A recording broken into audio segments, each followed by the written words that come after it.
Anggota Badan Anggaran Fraksi PKB DPRD Banjarmasin mempertanyakan masih banyaknya warga di Kota Seribu Sungai ini yang rumah kada layak huni. Karena pembangunan rumah kada layak huni ini telah digaungkan di bawah kepemimpinan Presiden Republik Indonesia Prabowo Subianto dan Wakil Presiden Republik Indonesia Gibran Raka Buming Raka yang akan membangun 3 juta rumah. Sehingga kadalah salah bila Banjarmasin turut ambil bagian dalam pembangunan rumah tersebut.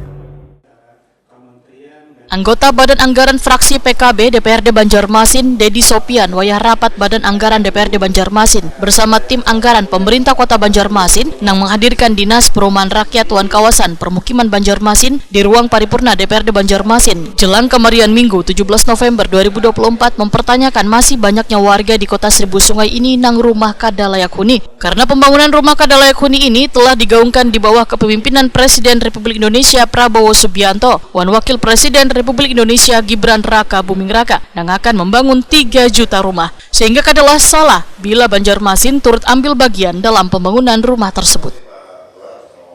Menurut Dedi Sopian, kawasan Banjarmasin Barat adalah nomor 2 terkumuh dari kawasan lainnya di Kota Seribu Sungai ini. Sehingga pemerintah kota harus menyiapkan lahan dengan mengambil momen pemerintah pusat yang ingin membangun rumah layak huni. Terkait dengan rencana pembangunan lahan itu tidak terlalu mempermasalahkan, karena dalam hal yang momen inilah kita harus benar-benar mengambil kesempatan itu. Artinya kita beli tanah, korban tanah, tapi kita mendapatkan perumahan dari pemerintah, dan ujung-ujungnya warga kita yang belum mempunyai rumah, yang punya penghasilan di bawah MPR, mereka juga punya hak untuk mempunyai penghidupan yang layak. Kepala Dinas Perumahan Rakyat Wan Kawasan Permukiman Banjarmasin Chandra Iriandi Wijaya menyatakan untuk program bedah rumah pemerintah kota kada bisa mengandalkan dana APBD. Namun beruntungnya di tahun 2024 mendapatkan bantuan 460 unit tuan terbanyak dari kabupaten kota se-Kalimantan Selatan. Tahun lalu itu ada bantuan bedah rumah sebanyak 310 buah. Tapi ini tentu data ini sudah diverifikasi oleh kementerian dengan tim TFL dari Kotaku di Dinas Perkim, sehingga dapat tepat sasaran dan dapat manfaat untuk masyarakat yang memerlukan. Tadi ada lagi Pak pertanyaan terkait OKIL Pak.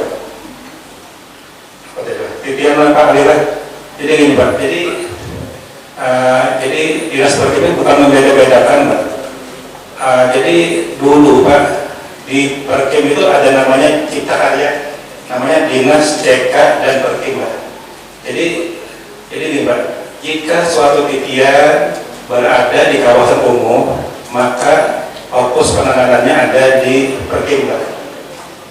Tapi jika titian tersebut berada di luar kawasan umum di Kota Banjarmasin, maka penanganannya ada di bidang Cipta Karya Dinas PUPR.